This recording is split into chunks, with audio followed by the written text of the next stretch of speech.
પ્રકરણ 10 social science પૃથ્વીના આવરણો.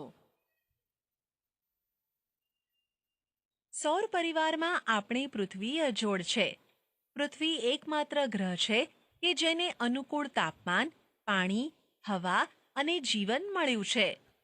બીજા ગ્રહો પર હજુ પાણી અને ઓક્સિજન પૂરતા પ્રમાણમાં હોવાના પુરાવા મળ્યા નથી, જે પૃથ્વીને મળેલ અમૂલ્ય ભેટ છે. સામાન્ય રીતે આપણે જાણીએ છીએ કે પૃથ્વી તેના ઉદ્ભવ સમયે અગનગોળાના સ્વરૂપે હતી. આ અગનગોળો ધીરે ધીરે ઠંડો પડતા કેટલાક તત્વોનું ક્રમશઃ પ્રવાહી અને ઘન સ્વરૂપમાં રૂપાંતર થયું. આમ પૃથ્વીની આસપાસ વાયુઓનું તથા પૃથ્વીની સપાટી પર ખડકો અને માટીનું આવરણ અસ્તિત્વમાં આવ્યું.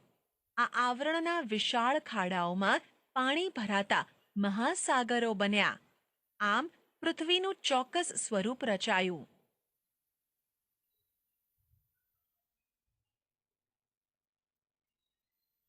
પૃથ્વીના આવરણો. પૃથ્વીના 4 મુખ્ય આવરણો છે. 1. મૃદાવરણ, 2. જલાવરણ, 3. વાતાવરણ, 4. જીવાવરણ. 1. મૃદાવરણ લિથોસ્ફિયર. પૃથ્વી ઉપરનો પોપડો સામાન્ય રીતે માટી અને ઘન પદાર્થોનો બનેલો છે. મૃદા શબ્દનો અર્થ માટી થાય છે. તેથી પોપડાના ઉપલા ભાગને મૃદાવરણ કહે છે. આ આવરણ ખડકો અને ઘન પદાર્થનું બનેલું હોવાથી તેને ખડકાવરણ કે ઘનાવરણ તરીકે પણ ઓળખવામાં આવે છે. વિસ્તાર અને બંધારણ. પૃથ્વીનો ઉપરનો પોપડો લગભગ 64 કિલોમીટરથી 100 કિલોમીટર જેટલો જાડો છે. તેમાં મુખ્યત્વે એલ્યુમિનિયમ અને સિલિકા જેવા હલકા તત્વો રહેલા છે. ઊંડા સમુદ્રોમાં આ પોપડો પાતળો હોય છે. પૃથ્વી સપાટીનો આશરે 29% ભાગ મૃદાવરણે રોકેલો છે. આ ભાગ પર પર્વતો, ઉચ્ચ પ્રદેશો, મેદાનો વગેરે આવેલા છે. મૃદાવરણની સપાટીથી જેમ જેમ ઊંડે જઈએ તેમ તેમ તાપમાનમાં વધારો થતો જાય છે. સામાન્ય રીતે દર 1 કિલોમીટરની ઊંડાઈએ જતાં આશરે 30 ડિગ્રી સેલ્સિયસ તાપમાનનો વધારો થાય છે. આમ અહીં વધારે ગરમીને કારણે અંદરના ખડકો પણ પીગળી જઈ અર્ધપ્રવાહી ઘટ સ્વરૂપમાં ફેરવાઈ જાય છે. આ ખડકોના પીગળેલા દ્રવ્યને મેગ્મા કહે છે, જેમાં કેટલાક વાયુઓની હાજરી હોય છે. અહીં ઉપરના ખડકોનું દબાણ ખૂબ જ વધારે હોય છે. આમ દબાણ અને ગરમી જેવા પરસ્પર વિરોધી બળો વચ્ચે સમતુલા જળવાય છે. એટલે જ પૃથ્વીનો પોપડો ફાટી જતો નથી.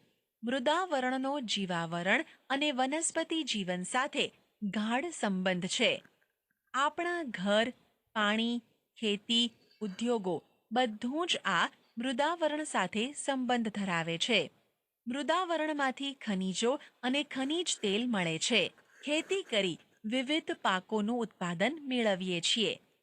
મેદાન પ્રદેશોમાં વિવિધ ઉદ્યોગ ધંધા અને બીજી આર્થિક પ્રવૃત્તિઓ કરીએ છીએ.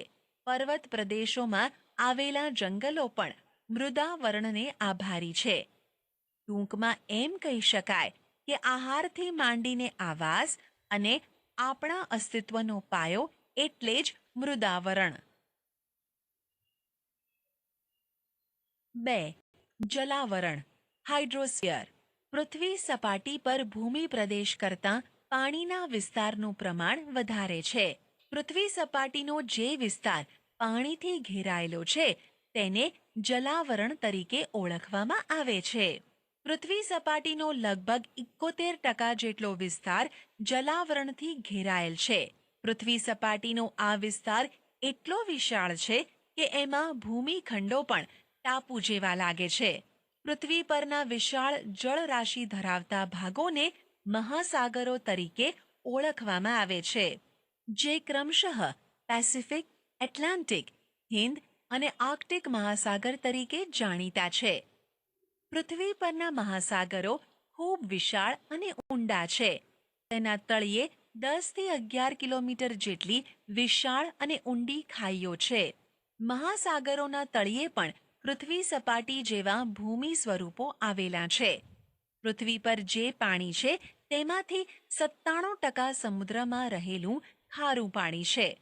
બાકીના પાણીનો આશરે પોણો ભાગ ધ્રુવો પર તથા હિમાલય જેવા બીજા ઊંચા પર્વતો પર બરફ રૂપે છે.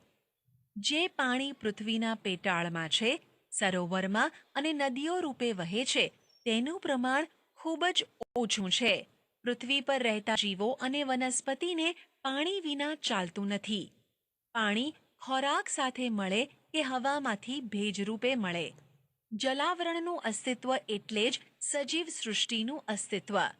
પૃથ્વી પરના વરસાદ માટેનો મોટા ભાગનો ભેજ સમુદ્રમાંથી આવે છે.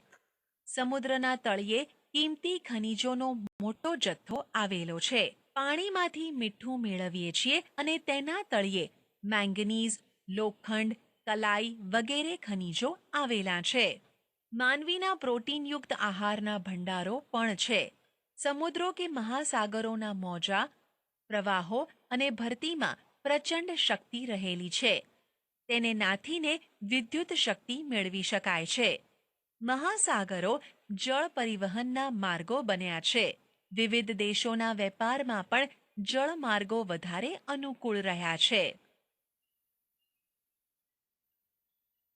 વાતાવરણ એટમોસ્ફિયર.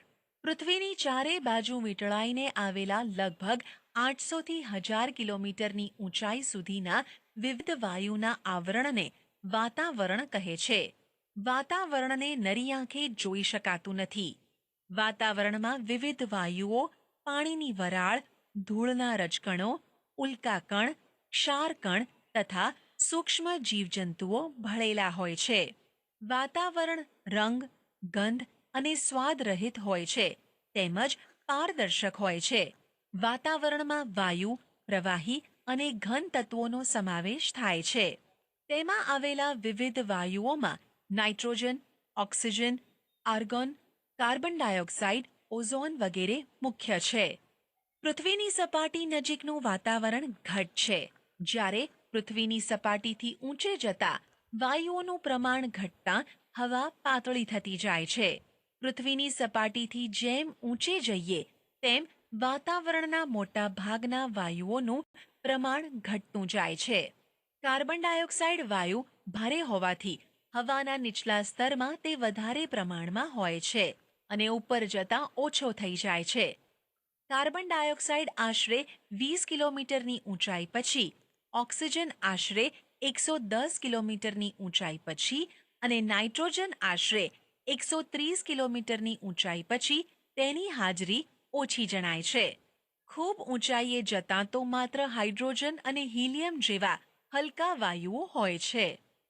વાતાવરણમાં ઓઝોન વાયુનું પ્રમાણ ખૂબ ઓછું હોય છે. આ વાયુ સૂર્યના જલદ પારજાંબલી કિરણોનું શોષણ કરી પૃથ્વીને સૂર્યની પ્રચંડ ગરમીથી બચાવે છે. આ વાયુ મુખ્યત્વે વહેલી સવારે ખુલ્લા મેદાનમાં અને સમુદ્ર કિનારાની હવામાં વધારે પ્રમાણમાં હોય છે. વળી ઓઝોન વાયુ સ્વાસ્થ્યવર્ધક હોવાથી લોકો આવા સ્થળે વહેલી સવારમાં ચાલવા માટે જાય છે. વાતાવરણમાં રહેલા વિવિધ રજકણોને લીધે પૃથ્વી પર સૂર્યપ્રકાશ રેલાતો જોવા મળે છે. તેનાથી એકાએક અંધારું કે અજવાળું થતું નથી. સૂર્યોદય પહેલા ઉષાકાળ અને સૂર્યાસ્ત પછી સંધ્યાના આકાશી રંગો આ રજકણોને આભારી છે. રજકણો દ્વારા પ્રકાશના કિરણોનું પરાવર્તન થાય છે અને આપણને સૂર્યપ્રકાશ મળે છે. વાતાવરણના માધ્યમથી અવાજ સાંભળી શકાય છે. અવાજ અને પ્રકાશના મોજા વાતાવરણમાં પરાવર્તન પામી પૃથ્વી સપાટી પર પાછા ફરે છે. તેથી જ રેડિયો અને દૂરદર્શનના પ્રસારણ શક્ય બને છે. વાતાવરણ સાથેના ઘર્ષણથી ઉલ્કા જેવા અવકાશી પદાર્થો સળગી ઉઠી નાશ પામે છે. આમ વાતાવરણ પૃથ્વી માટે કુદરતી ઢાલની ગરજ સારે છે.